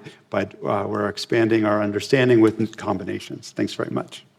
Definitely the perioperative space, both for EGFR and AGA positive lung cancers, really has changed dramatically in a very exciting way over the last few years. Okay, so our first survey question is, which adjuvant treatment would you recommend for a 65-year-old with localized non-squamous non-small cell lung cancer, exon 19 deletion, PD-L1 0? We seem to have kind of a consensus, but I think for Dr. Ramalingam, so 1B, you're not convinced. You don't offer adjuvant osimertinib? So if you had a patient who just had a small tumor with visceral pleural invasion, I wouldn't consider using adjuvant therapy for that patient. That's why 1B is not just one disease. And you have to remember the current staging system is different from the one that's used in ADORA. So things are changing fast, and you have to know exactly which patient population you would use. For me, I just use if it's 3 or 4 centimeter tumor, or if there is node positive, or both, I would venture into the adjuvant therapy space. I know that the rest of us all said chemotherapy for stage 2 and stage 3, but Dr. Spira said osimertinib only, omitting the chemotherapy. Josh, can you conjecture, is that what people are doing? What's your comments on not giving the chemotherapy that has a small but real survival benefit? Yeah, I can't speak for Alex personally. I don't know if he was reading the question correctly, but there are folks in the community that are getting osimertinib alone. And again, I think it's this fear of chemotherapy. In my opinion, chemotherapy has been shown to cure patients in the adjuvant setting, and we don't have enough data to remove that. Osimertinib does not cure.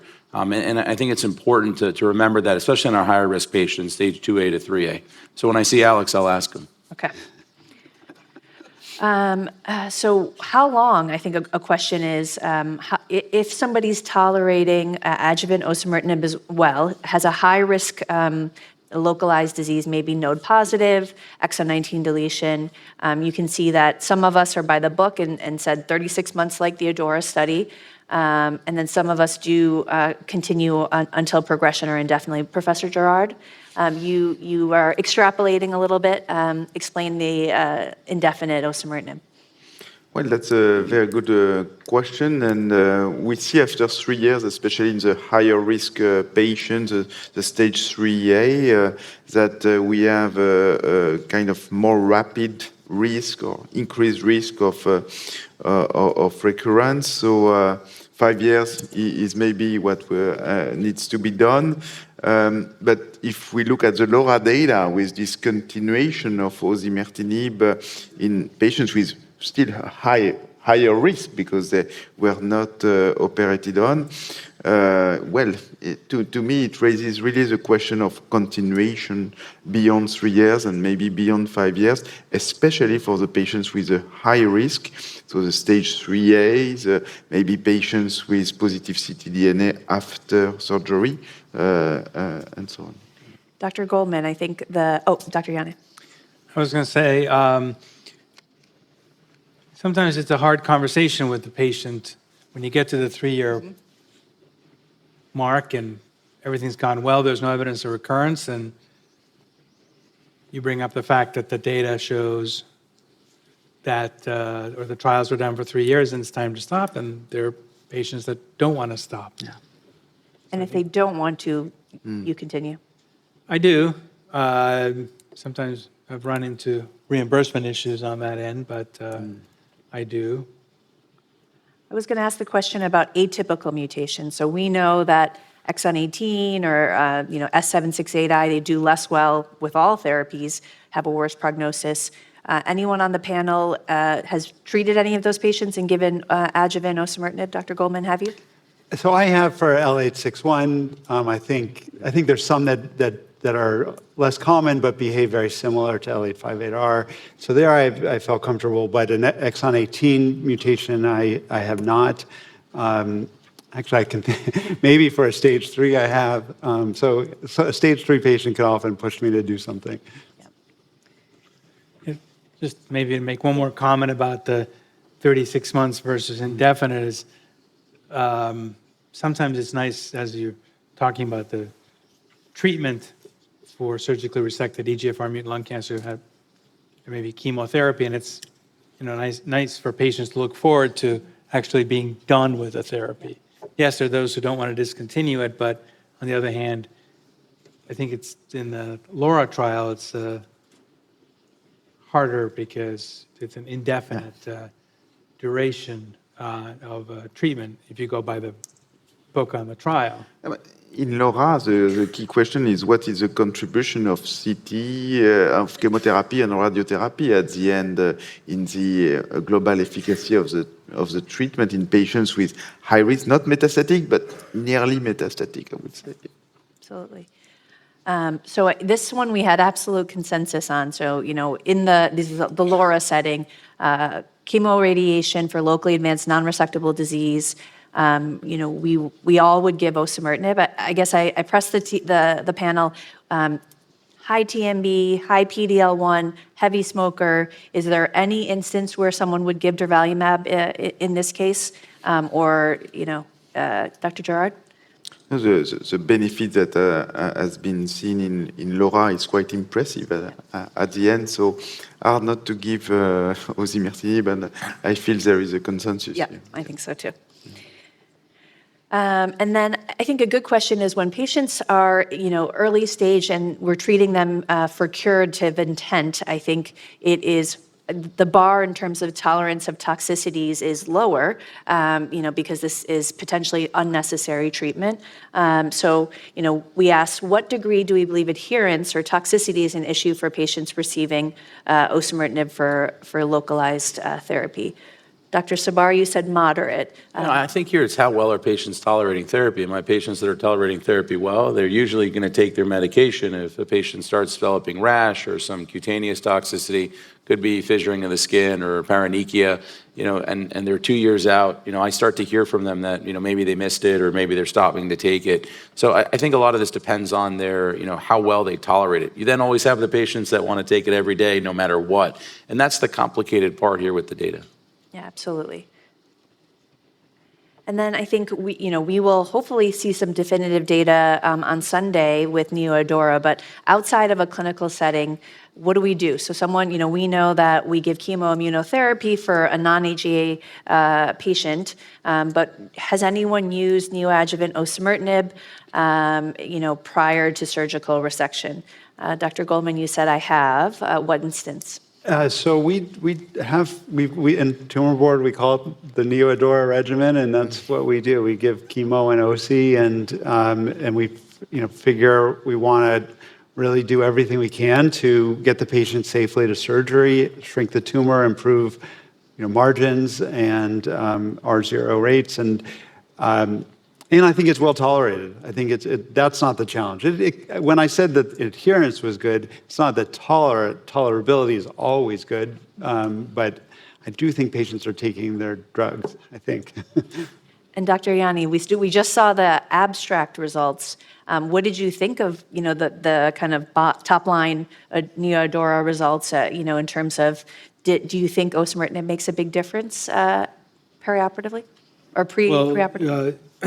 Certainly based on the abstract results, and I'm looking forward to the actual presentation, is MPR rates or pathologic response rates or major pathologic response rates were a lot higher in patients who received osimertinib alone or with chemo compared to chemo. Mm-hmm. So, Yeah, well. and I have used it outside of a trial. This was in a situation where somebody was known to have an EGFR mutation, was kind of borderline resectable, and we wanted to have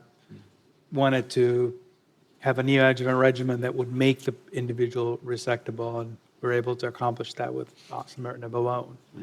Maybe osimertinib is facilitating surgery in patients with marginally resectable, but I'm not sure about the value of PCR or MPR with a targeted agent. It's probably very different than It's a different ballgame, it's immunotherapy, for sure. Yeah, we're not seeing those same rates of MPR. I'm not sure it's predictive of the long-term survival. Right. Yeah. All right, so moving on, Professor Girard will talk to us about a subset of EGFR mutant lung cancer's exon 20 mutations. Yes, thank you. So moving to a different subset of patients, the ones with EGFR exon 20 insertion mutated non-small cell lung cancer. We discussed in the beginning about the common mutation, so L858R and exon 19, and now moving to EGFR exon 20. Some key facts on this group of patients. Testing, it requires NGS, otherwise there is a high risk to miss those mutations.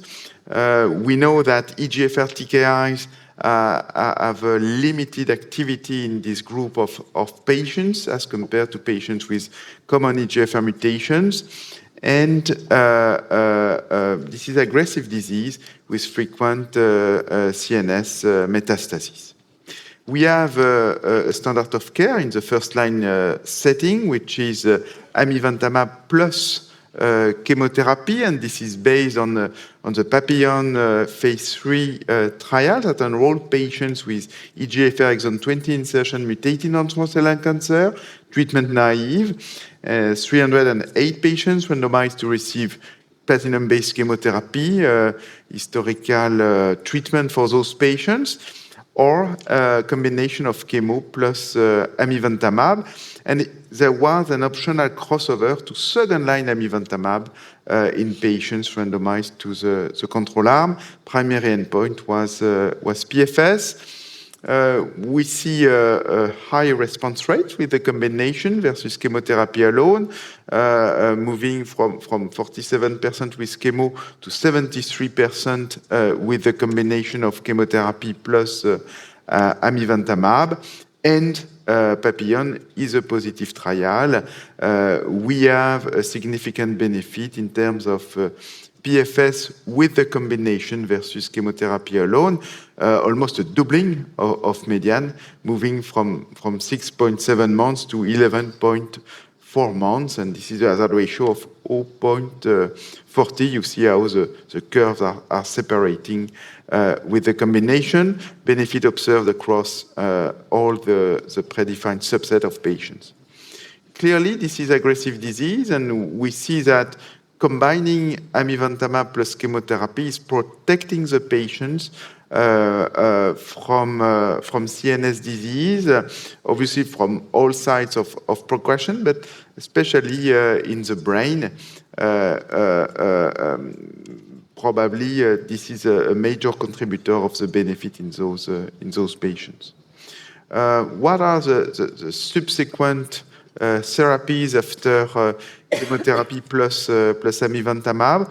Well, second-line chemo plus IO or plus anti-angiogenic agent. Some patients received a TKI. So there is a lot to learn from this first-line new standard of care regarding the mechanisms of resistance. We are far behind what we discussed previously for common EGFR mutations. We have a tendency towards a benefit in terms of overall survival in Papillon. So it suggests that it's better to combine amivantamab with chemotherapy rather than sequentially deliver chemo and then amivantamab. There was a high crossover rate in this study. 2/3 of the patients in the control arm crossed to second-line amivantamab. In terms of safety, pretty similar on what we discussed in Mariposa 2, related to chemo, side effects related to amivantamab in this trial. So chemotherapy plus amivantamab is a recommended treatment in the NCCN guidelines for those patients, and the same for patients in the ESMO clinical practice guidelines. So the question is what to do in the second-line setting, and maybe I want to show you some of the key figures with amivantamab in pre-treated patients, because before moving to first-line, amivantamab was evaluated in the late-line setting for those patients after prior exposure to platinum-based chemotherapy. This is a Chrysalis trial. It was 114 patients, and you can see that after platinum-based chemo, amivantamab response rate was around 40%, 43% in this subset of patients. Median PFS 7 months, and median overall survival 23 months in those patients. So there is a kind of prolonged efficacy of amivantamab in this setting. Similar safety as previously described. So there are new agents coming for those patients with EGFR exon 20 insertion mutated non-small cell lung cancer, mostly TKIs. And I will discuss some of these TKIs that with some phase 3 trials ongoing. Furmonertinib, we have this data from the phase 2 FAVOR study. Quite interesting in terms of response rate, around, again, 40%, so quite similar to what we had with amivantamab in this late-line setting. Safety, in those TKIs designed to target the EGFR exon 20 mostly have toxicity, digestive tract toxicity, so diarrhea, here mostly grade 1-2, but it may impact the quality of life of patients, some transaminitis as well. Sunvosertinib, another TKI with efficacy on EGFR exon 20 insertion mutated non-small cell lung cancer. And interestingly, here we have some cohorts of patients who, limited numbers, who had a prior treatment with amivantamab, which is relevant now that we have chemo plus ami in the first-line setting and reporting on a 50% response rate, limited number of patients here. And we also have data with zipalertinib, another TKI that is designed to cover not only resistance mutations that may be observed in the kinase of EGFR, but also EGFR exon 20. Here, in the second-line setting post-platinum, 38% response rate, median PFS 10 months, so maybe slightly better than the other ones. And we have also here a similar profile, maybe better safety than sunvosertinib or furmonertinib, with a limited number of patients presenting with diarrhea. We have data with zipalertinib post-amivantamab, so again, quite relevant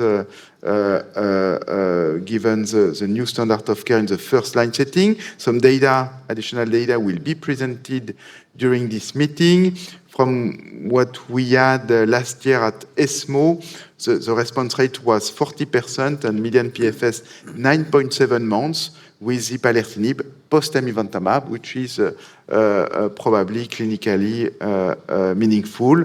Zipalertinib is also evaluated in the first-line setting in combination with chemotherapy. So this is chemotherapy plus zipalertinib versus chemotherapy, possibly followed by zipalertinib in case of disease progression, and this trial is ongoing. Thank you. Great, thank you so much, Dr. Girard. So one question we have from the audience is if you have, so exon 20, there's a locally advanced, say, stage 2 or stage 3 lung cancer that had a lobectomy and adjuvant chemotherapy. Are there any EGFR-directed therapies that you're offering this patient adjuvantly, Dr. Girard? Sorry, can you repeat? So exon 20, Yeah. locally advanced Yeah. post-resection. Yeah.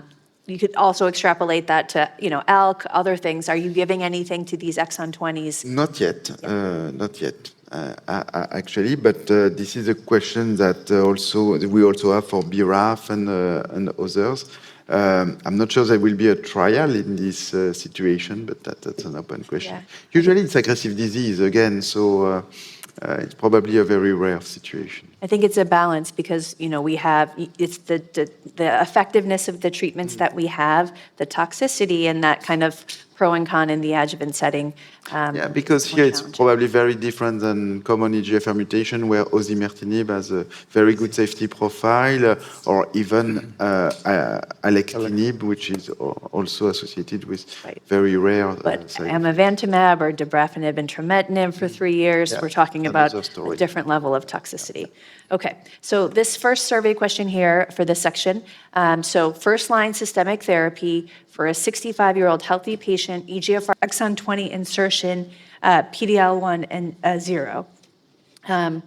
I think everyone said amivantamab and chemotherapy. I guess I'll explain my zipalertinib, or, I think I'm actually very excited about some of these oral EGFR TKIs that are coming. I think you could replace zipalertinib, furmonertinib, sunvosertinib. They all seem quite similar. They do seem equivalent to amivantamab and much less toxicity. So I really would like to give that option for patients first line. Dr. Sabari? Yes, we just heard from Nicolas the frontline study of zipalertinib plus chemo versus chemo. Why not zipalertinib alone? And you selected zipalertinib alone here, which to me also sounds very exciting. We had the phase 1 study, well-tolerated medicine, great response rates, and we're going to see some data post-amivantamab here. But why the combination with chemo in the front line?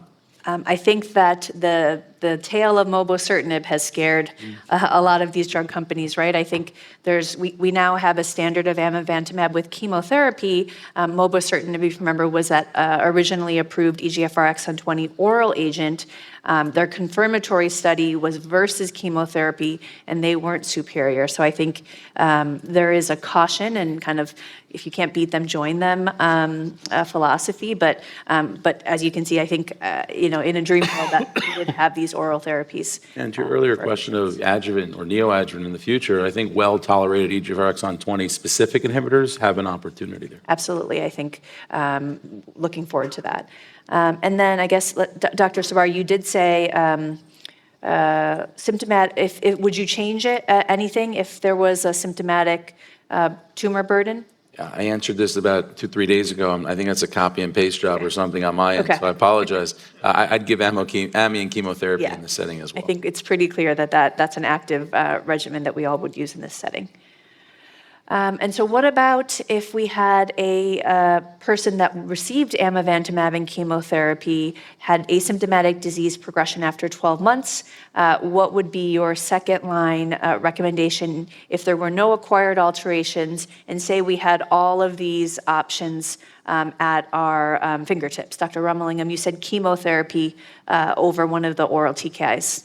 Comments? Yeah, I think these TKIs have good response rates, 40-50%. They would be eminently appropriate in the setting.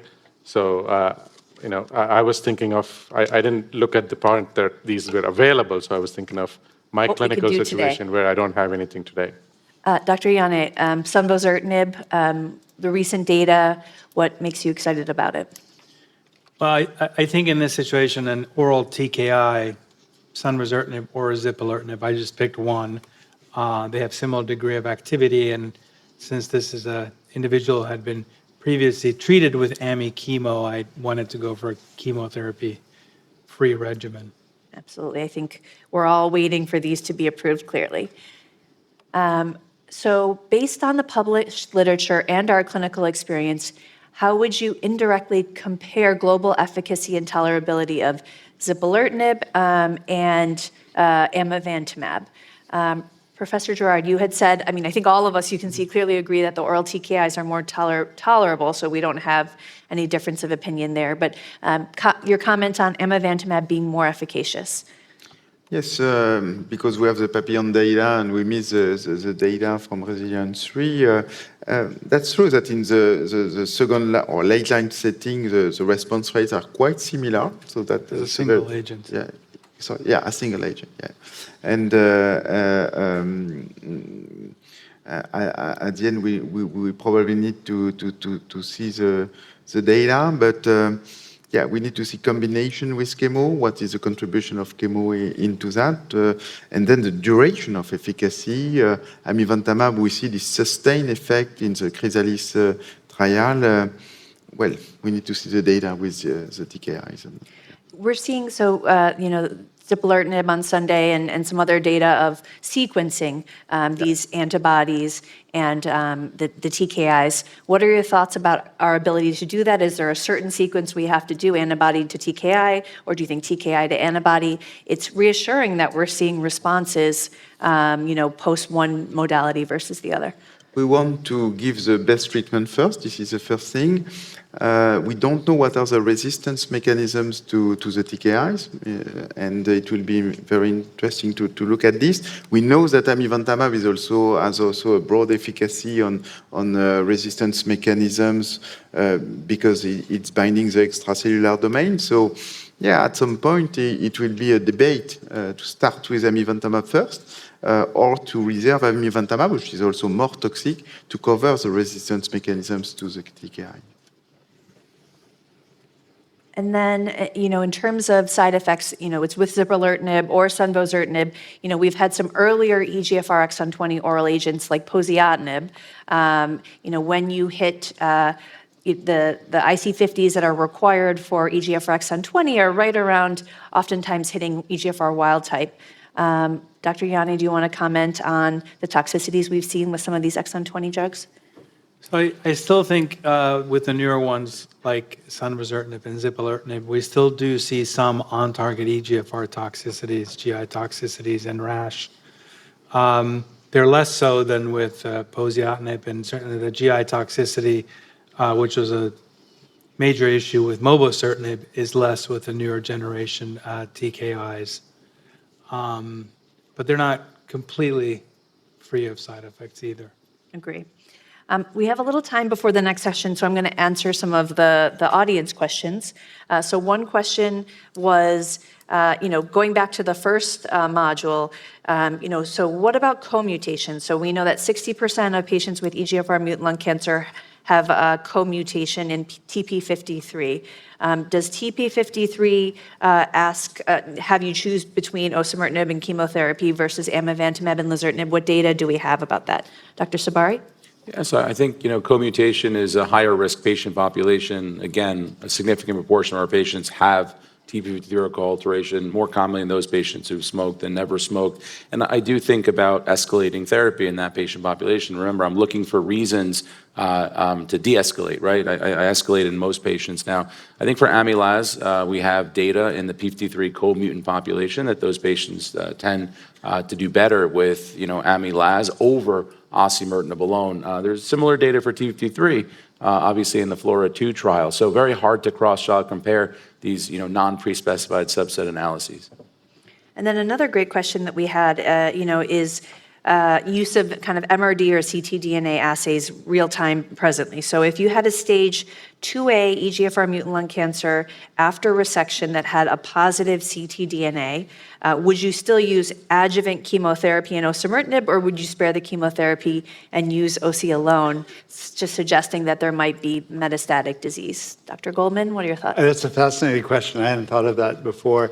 I think I would choose to give chemotherapy and osimertinib, hoping to convert to a cure. and without much data to support it. And I would give, at least at this point, I would think towards lifelong or indefinite osimertinib. Is anyone currently using any of the MRD assays to help inform care? I'm seeing No. shaking. Josh, no? I've used it a couple of times and patients asked for it, or in patients that I'm personally worried about. But again, I think more times it's confusing than not. We're hoping for negative, and then we feel better about ourselves. We don't know what to do with the positives. Absolutely. There's a lot of studies that are ongoing that I think are hoping to use that information to guide clinical trial management. And many of the assays are still in evolution, Yeah. which is good to have newer assays, but I think, as Dr. Sabari mentioned, it's hard to know exactly what to do with the positives. Right, absolutely. And then there are those tumor-informed assays versus kind of general assays too. So it's a confusing, evolving space. Okay, we're moving on to Module 6, where Dr. Jänne will talk to us about HER3 targeted therapy in the management of EGFR mutant lung cancer. Thank you. So I'll talk about HER3. So most EGFR mutant cancers don't just express EGFR. They, in fact, express many of the other EGFR family members shown here, HER2, HER3, or ERB3, and HER4. And HER3 is biologically, EGFR mutant cancers use HER3 in some of their signaling processes. It's expressed in the majority of EGFR mutant non-small cell lung cancers, but it's not a known resistance mechanism to EGFR TKIs, in contrast to example HER2, where HER2 amplification is a resistance mechanism to EGFR TKIs. And HER3 is a little bit unique amongst the EGFR family members. It doesn't have an active kinase domain. It has to pair up with either EGFR or HER2, and the ligand NRGs, or neuregulins here, force the dimerization with HER2 or EGFR, and then lead to activation of cellular signaling. And there are many ways that one can try to inhibit HER3. Most of these have been antibody-based approaches. Makes sense. Most of the antibodies block the interaction of the HER3 ligand neuregulin with HER3, so you can't then force that dimerization and force the signaling. And of course, there's antibody drug conjugates as well. Now, before we had patritumab deruxtecan, we had patritumab, or also known as U3-1287. This is the parental antibody, and this was actually tested in a phase 1 trial. In this phase 1 trial of 57 patients, there were 20 non-small cell lung cancer patients. Most of them had prior EGFR TKI therapy, and the antibody by itself didn't have a lot of activity. It was well tolerated. It has been looked at in combination with earlier generation EGFR inhibitors like erlotinib, and in combination was shown to have a longer PFS, specifically in the EGFR mutant patients, and specifically in a prior study of patients where they had high levels of the ligand. So you're blocking the ligand, and activation of HER3 sort of makes sense that you see a better clinical activity there. So, but that's the naked antibody. This is HER3-DXd, or patritumab deruxtecan ADC, that has a linker and then linked to deruxtecan, which is a topoisomerase type of payload, which we're used to seeing for many of our ADCs. In some preclinical studies you can see on the right-hand side, these are patient-derived xenografts that have resistance to either erlotinib or osimertinib and have varying degrees of expression of HER3. And you can see efficacy in the ones that express HER3, but very little in the one that does not. And this is just the design of the phase 1 clinical trial, the first in human trial that specifically evaluated HER3-DXd in patients with EGFR mutant cancer who had received prior EGFR inhibitors and platinum-based chemotherapy. So in sort of the third plus lines of therapy. And in the initial analysis, there were 57 patients who were treated with recommended phase 2 dose in these studies. And there was activity of it with the 39% response rate in patients who had received prior EGFR TKIs plus minus platinum-based chemotherapy, and in patients who had received prior osimertinib and platinum-based chemotherapy. So no significant difference there. Duration of response was about 7 months, PFS about 8 months. And responses were seen in patients independent of their specific EGFR resistance mechanism. Remember, HER3 is not a known resistance mechanism to EGFR TKIs, and it's expressed in the majority of cancers, and hence you can see activity across majority of EGFR inhibitor-resistant cancers, as shown here, and the specific resistance mechanisms are shown below. Now, however, the expression of HER3 itself did not correlate with efficacy, and this is shown in a couple of different ways here in different plots, color-coded on the bottom. Patients who had responses had HER3, you could see, could have had high or low HER3 expression, so there wasn't a clear cutoff or a clear correlation there.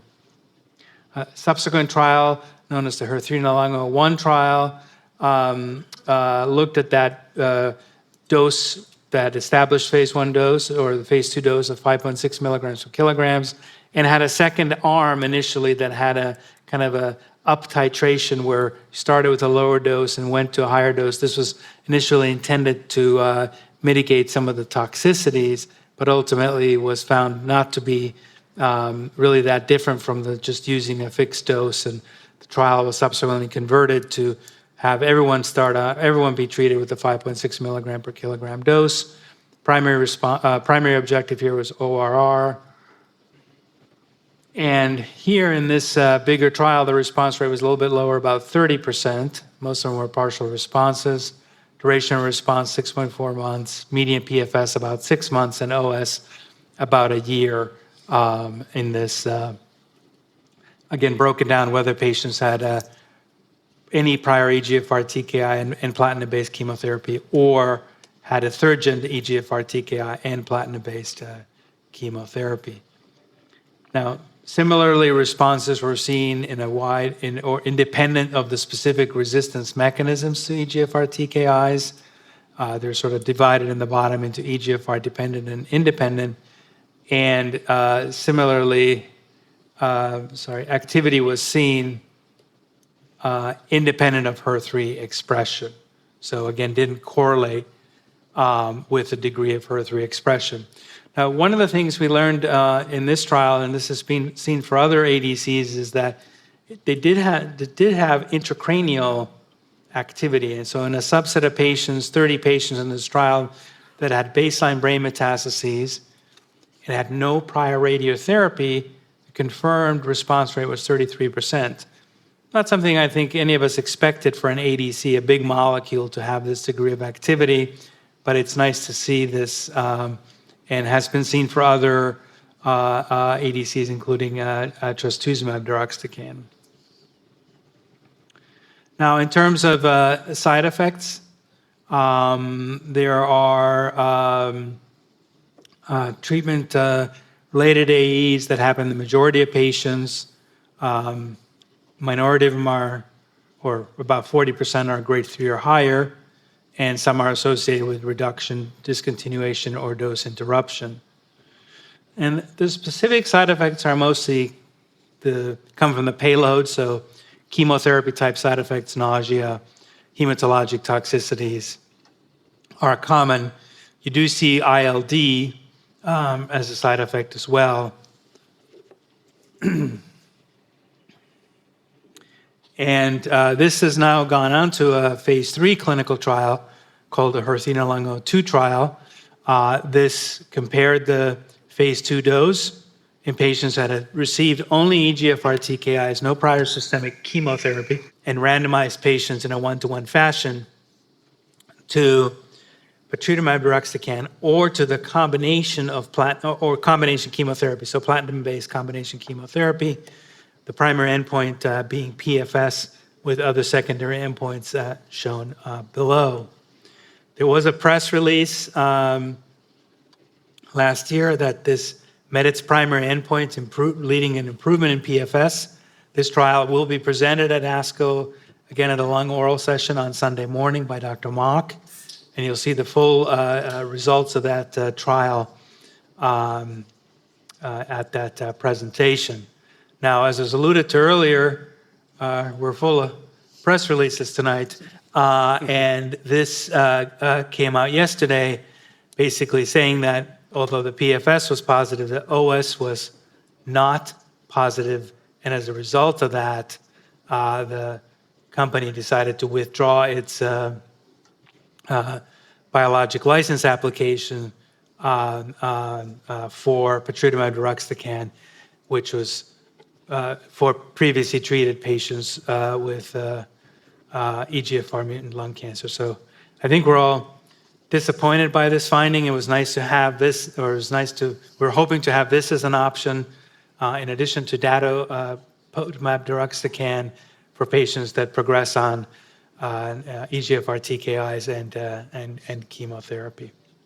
So there are other HER3 ADCs in clinical development, one from Duality Biotherapeutics called DB1310. This was presented at the Molecular Targeted Agents session today, about a similar response rate in PFS as patritumab deruxtecan in previously treated EGFR mutant non-small cell lung cancer.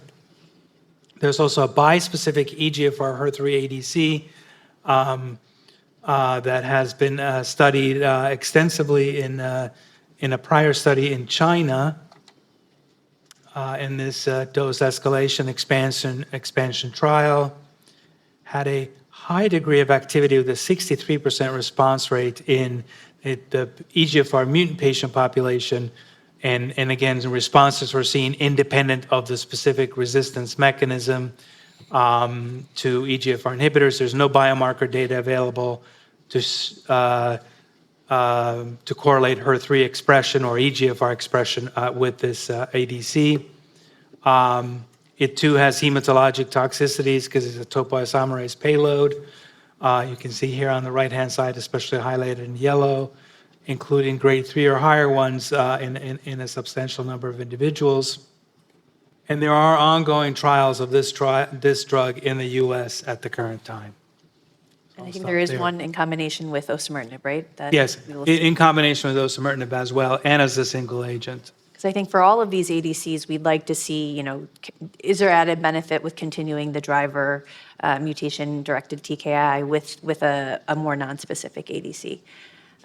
So this question, I think a general question, would you like to have access, to HER3-DXd? I think all of us largely said yes. I think in the end, we want active, safe drugs for our patients, and we'd like the option to choose. And so, our hope is that, hopefully we'll have datopotamab deruxtecan, we'll see about ivonescimab, but, we do want, the later line setting, a second line and beyond, we don't, after amivantamab, chemo, and osimertinib, we really don't have targeted therapies available. And then I think our last question is, what have we observed in terms of tolerability of HER3-DXd in patients? Dr. Sabari? Yeah, so I think this is a drug that's a bit better tolerated than Dato-DXd, but you still see, risks of hematologic tox. You still see fatigue. Stomatitis has been reported, but lower, and ILD. So again, this is a drug I was hoping to have for patients. I was hoping to have it since last June with that CRL, and I think, again, depressing, press release yesterday. So it's unfortunate that we don't have a growing, body of therapies available in the second line for our patients. Yeah, absolutely. And of course, the survey was obviously done by all of us prior to the press release. And so you can, tell that we were hopeful for this drug. I think, as we mentioned, a lot of these ADCs have deruxtecan backbones, so similar chemotherapy payload toxicities. And I think a real question, hopefully when we have a few of these ADCs, many of them have that topo-1 backbone. So can we sequence between them? And again, trying to find a biomarker to help us select are going to be key. Well, thank you so much for attending with us, both here and online. We really enjoyed being with you. And just, it's a really exciting space. And we look forward to some of those abstracts that we will see later at ASCO. Thank you so much.